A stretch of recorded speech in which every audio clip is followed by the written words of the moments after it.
I see. All right, it's time for a 5-pack of McNuggets. I'm going to refrain from making a joke there. We're going to get to it. Share it. 5 stats that you got to know for Sunday's game against the Rams. 5 stats that are imperative that you guys need to know to make you a smarter football fan. By the way, before you go, I want to give you a shout-out. You've done a marvelous job with this segment. It's always informative. We always learn something with these stats. And for people that don't know, to get these kind of stats takes a ton of research and digging. So kudos to you for all your hard work on this segment. Thank you. Anthony helped me on one of these today, so I'll give Anthony a shout-out where the research came up. But first, if the Browns want to beat the Rams, they got to catch the ball. And that sounds simple, but over the last 2 games, according to PFF, they have 9 drops as a team. That's the most in football. Their 60.1 PFF receiving grade as a team is the lowest in football over the 2 weeks. On the season, they have 26 drops, second most in the NFL, only behind Kansas City, which we saw in that Monday Night Football game against the Chiefs. Marquise Valdez-Scantling dropped the game when he touchdown. They've also had a lot of drops. How about this? 35% of the team's drops in the entire season have come in the last 2 weeks. And 9.5% of all Browns passes thrown by any quarterback, Deshaun, DTR, PJ Walker, if it's been on target, they've dropped 10%. That is by far that is the highest mark in the NFL. What's number 2? It was down to like 7.3%. That's stunning. 1 out of every 10 passes. That's on drops. 1 of every 10 on-target passes are drops. That's stunning. That's horrible. Now, I do think that we talked about this even before he played his first game because he threw 62 miles an hour at the combine, and that's the fastest it's ever been recorded.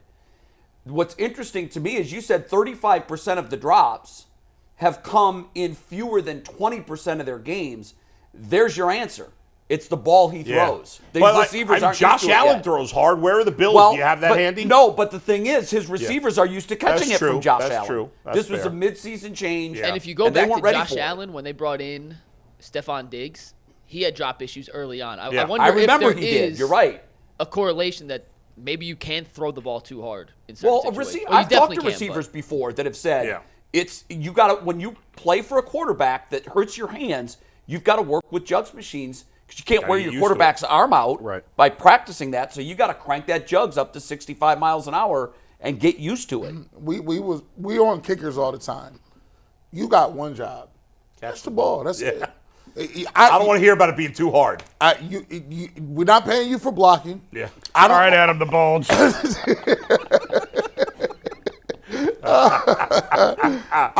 I look at it like this, man.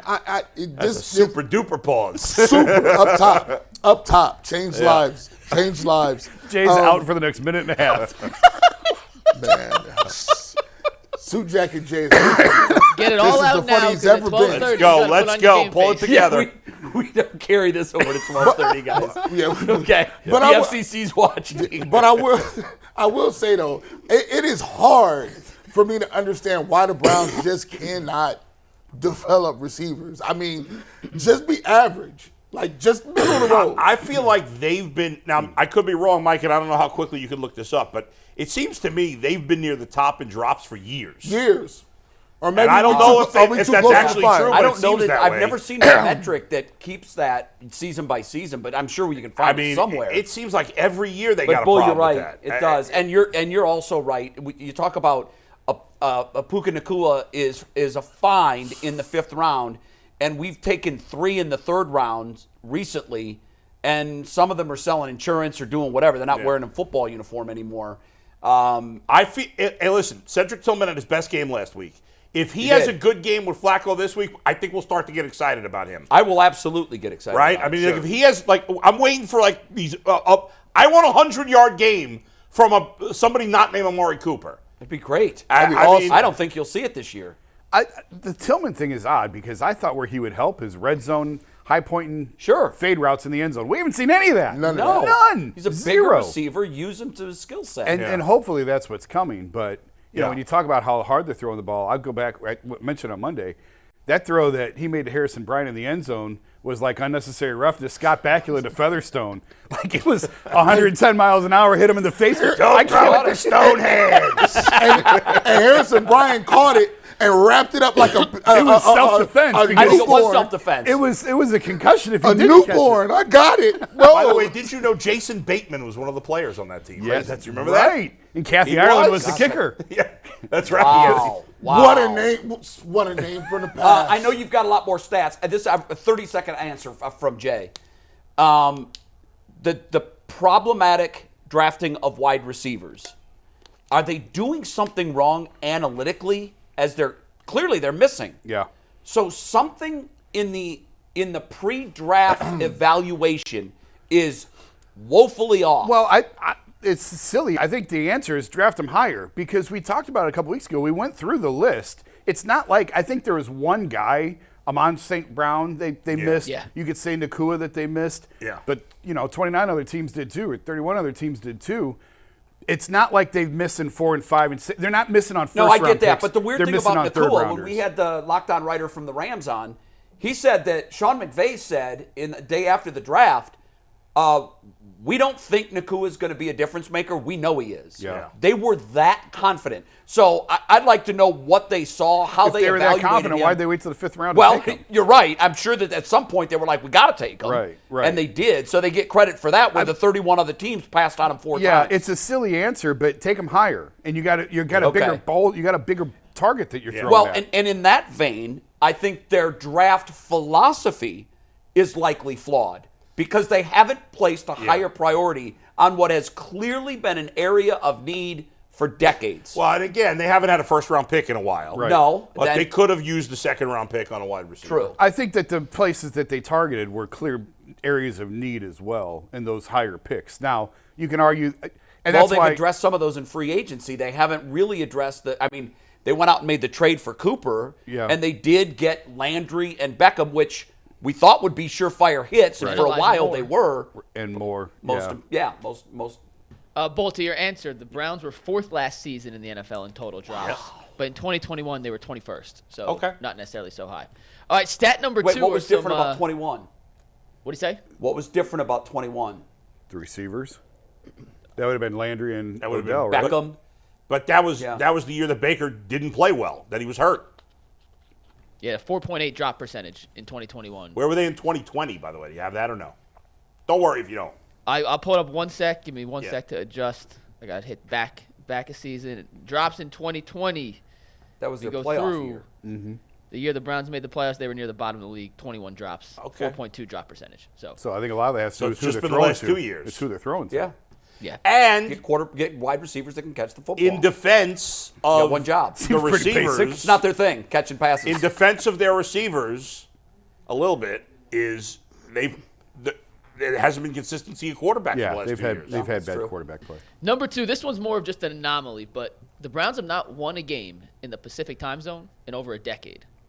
Wow. They are 0-8 in the Pacific time zone. Their last win in the Pacific time zone was against the Oakland Raiders back in 2012. That was when Brandon Weeden and Josh Gordon led the Browns to a victory there. 0-8 since then. They're 0-1 this season. They lost to Seattle. I don't know how you got to – they don't play there often, but they Yeah. haven't won in over a decade. I thought that was pretty interesting. That's when so Gordon we can kind of was skip weeding. through that Maybe one. they all need to be weeding. Gordon I mean, was, it is yeah. legal out there. Man, I thought Whedon was going to be good. I I got to can't. admit it. I cannot believe he wasted his career and weed is now legal. That's He crazy. was born Yeah. 15 years too Hey, soon. look, he had other issues, He did. but in terms of his career, it would have been different had pot Dang, been legal. bro. That's crazy. I think a lot of his issues, and I know he had them before he got to Cleveland. Yeah. But I think they were magnified because football was taken away from him. Yeah. When it wouldn't Yeah. today. Remember, he was drafted in the supplemental draft, which He was. You rarely have players Baylor, drafted in that right? anymore. Baylor. Yeah. Out of Baylor. All right, we'll move on to number 3. This one's interesting, and I think this is going to be telling to see how Kevin Stefanski uses Amari Cooper. His target share, and based on his connection with different quarterbacks, has varied drastically this season. In 3 games with DTR, he only was averaging 6.67 targets. With PJ Walker, he was averaging 9 targets a game. With Deshaun Watson, 7.8.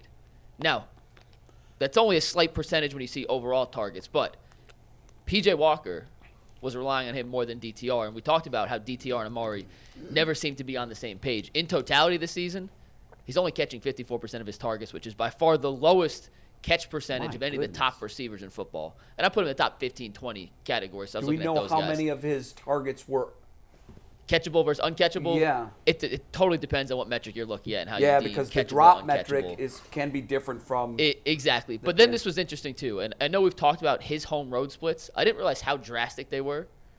He is so much better at home than he is on the road. He's played more games on the road, by the way. Is that for his career? That's for his career. He's played more and games more on the games road. on the road. 2 more games. So it's almost 50-50 split, but 2 more games on the road than he has at home. However, at home, he has 44 more catches, 1,200 more yards, and 15 more touchdowns. How would you guys explain Don't know how that? to explain Quarterbacks it. play better at home. Generally speaking, if you go on the road, quarterbacks don't light it up. I mean, unless you got a top 5 quarterback, usually, generally speaking, they play better on the road. So I'd love to see how that compares to other good wide receivers. If that's Yeah, a I trend. would too. I never Give think me- about give me- that in give me a football. We think about it receiver. in baseball. Yeah. But in football, you never really think we about that. really think about it in basketball when you talk about home Sure. versus road splits. Especially depending like on- the second Bull, level. give me a players. receiver. Give me. I'll pull up someone right now. Give me a receiver. Justin Jefferson. Go. Somebody Tyreek that's Hill, played a Justin while, Jefferson. though. I feel like it's got to be Tyreek somebody Hill. that's played a Go while. Tyreek Hill. Tyreek All right, Hill. give me a sec. Yeah. Because he's played with 2 different teams. Yeah, I wonder. And his career's long enough I've to never know. asked receiver this. I wonder if it has to do with sight lines, and every stadium's different. And when you're trying to track Like the ball, shooting in basketball. the lights in the arenas are different. Depth of perception. Yeah, and your comfort. Obviously, you're at home more. You're more comfortable at home. But I just wonder when you're running routes, you're looking for the ball. Yeah. If it's different, if different sight lines in different stadiums and signage, and who knows what distracts you. The only problem with He's got the numbers. You got it? I got Tyreek Hill's. Yeah. And it's going to blow your mind. Tyreek Hill has played 1 more game on the road than he has at home. But on the road, he has 1,000 more yards and 19 more touchdowns. Wow. On the road. See, On the road? The only On thing the I'll road. say with Tyreek Hill, why Jeez. it's not a great comparison to me, is because Tyreek Hill has played with great quarterbacks. I mean, What he about played Keenan Allen? arguably the best. Keenan Allen, is that a decent comparison? Yeah, that's fine. All right, give me one Okay. sec. It's not necessarily the total number though. You're looking at. You're just looking at for the split. Right. The home road split, not right, but necessarily the total. G said So that- he's playing with a great quarterback at home and on the road, so it that's should bring true. both levels up. There's not That's a control in that experiment. Yeah. Keenan Allen's That's almost 50-50. Keenan Allen has 29 touchdowns at home, 30 touchdowns on the road. He's got 400 more yards at home than on the road. It is an interesting stat, and Bull, you're right. Something I've never thought about. Never. I would. I think about it in baseball all the time, and I think about it basketball in the playoffs Sure. especially. But I never thought about it in football, ever. Yeah, but that's Yeah. not an anomaly. That's a But pass. yeah. That's the thing. Yeah. Yeah, it's Okay. interesting. What And else he you dropped got? the pass last week against Denver. In Denver, I'm not saying it has anything to do with being home or road, but for Right. whatever reason, that just stuck out to me as an anomaly. Yeah, no, and I hadn't really saw it before. It's interesting for sure. All right, next one. This comes from ESPN's Next Gen Stats. So don't ask me any context or how to quantify it because this is way out of my range. But they tweeted this out and it blew my mind. Kyren Williams, the Rams running back who we've spoken at length about, has 113 carries this year. He has not faced an 8-man box. Not once. 0 times. That is the most carries they've ever tracked for a running back without facing a single stacked box. Now, what does that mean? Look at that bottom part. He's averaging 2.4 yards per carry before contacts this season. That's the number 1 number in the NFL of any sure, running back because- with 30 carries. Yeah, because he's not. They have facing Nakua, defenders. they have Kupp, they got Stafford. Teams are saying, hey, run the ball, and he's killed them. And that's exactly why he's But- hasn't seen those 8-man boxes. It's so weird, though, because Stafford hasn't been great. I know. Listen, I'm not watching him every week. The guy we had on from the Rams said, he's playing very well. Obviously, the statistics are not very, they're okay. But he's not, it's not like he's not the same Matthew Where's Stafford. Stafford ranked, just QBR or any metric that you want to go for measuring quarterbacks? Let's find out where he fits in with everybody Yeah. else. Because I haven't tracked it and I don't know. Yeah. I would think. I would think he'd be upper half for sure. Well, I would go back to the stat that Mike just gave. If Denzel was playing in this game, I'd like the odds a lot more of stacking the box. Yeah, I agree Right. with that. And yeah. no Denzel. I can't understand. Like, Cooper Kupp is not doing anything. No, but I think teams are still respecting him. And because they have 2 now. Yeah. That is such that's a weapon when you've got 2 elite receivers that you can roll out there. Even if Kupp has been hurt and hasn't put up those numbers, you still have to respect what he did. Last Last year, not the best wide receiver combo in the league. There's definitely a lot better. no, it's not the best, but Yeah. they're very good together. But Kupp hasn't been good this year. Well, it hasn't been Kupp, but where is he compared to everybody else? Because we're used to him putting up 100 yards a game. Yeah, no, but he's not And he even hasn't close to done that. But Yeah. like if you put him on the Browns, if you gave his numbers to a Browns receiver, I'd take them. I mean, he missed some time, so He did, his so it's hard numbers to are still say. not great. But Right. Go ahead, Mike. He's essentially between 11 and 14 in QBR, QB rating, what I would've efficiencies. Yeah. He's average. He's been average this year. Yeah. A little above. Probably, a little above average, like solid, but like I'm certainly not worried about Matthew Stafford killing us. Well, their run game also means he doesn't have to do as much lifting, throwing. But Kyren Williams missed 4 or 5 games. He did. Teams is catching up, man. Listen, it's a cycle. Teams is figuring out. Look, I know we was used to throw the ball, but when somebody run the ball on you, it's devastating. Like Kyren Williams is the reason you'll see Puka Nacua wide open, because you got to have somebody up there, and so it's a pick your poison type thing. So I think the run game opens up all that other stuff that they want to do. And by the way, when McVay's teams are lights out, go back to the Todd Gurley teams where they were able to run that wide zone and still throw the ball, and everything looked the same. They was putting up 40 points a game. You had to pick what you was going to take away. Everything looked the same. Will they see 8-man fronts Sunday? No. You don't think they'll do it? Without Denzel Ward, though, you're right. You can't. You're It really makes it exposing tricky. Greg, and we saw last week what happened. Yeah, they'll expose that quickly. They saw the tape. I don't know. I'm more worried about Kyren Williams than anything they're doing. I am too. For me. Yeah, I am too. Yeah. So am I, but you might play right into their hands if you do stack boxes and you do try to shut down Williams. It is a pick your poison scenario because Stafford's good enough. One of those two guys will be open on most routes, and he'll kill you that way too. And we've seen the Browns out to this thing. We've seen the Browns have trouble getting ball carriers down in open space. If they break the first defense, you had Warren that did it. Yeah. Odell Beckham Jr. took off. Yeah. I think Pittman did the same thing in Indianapolis. Pickens did it. Yeah. So they have they got trouble Running with back that. from Baltimore gassed him too. That young kid. Yes, Yep. absolutely Yeah, you right. did. All right, what's the last stat? So the last stat is a little bit of an appreciation post to someone. We've talked about a little on this. We've talked a little bit about all week, but Aaron Donald is that dude. He's that good. And I was doing some research, and I couldn't not include this. So he has 3 Defensive Player of the Year awards. That's tied for first all time. Do you guys know real quick who the other 2 players with 3 DPOYs are? Lawrence Taylor. I would think Taylor did it. And Reggie White. Nope, it's recent. T.J. Watt. His brother, JJ. Oh, J.J. Watt. Yeah. JJ has 3. So Aaron Donald, JJ Watt, Lawrence Taylor, the only 3 players of all time with 3 DPOYs. He has 7 first-team All-Pros, which is tied for 13th all-time. Jerry Rice and Jim Otto have 10. But he's made first-team All-Pro 7 consecutive years. Jeez. No one's ever done that before. We understand PFF. It's not perfect, right? But he was the number 1 graded pass rusher from any position from 2015 to That's stunning. 2020. With And all the defensive end 2022 pass rushers, it says there. 2022. even up to last year. Up to last year. And this season, his season grade is an 89.8.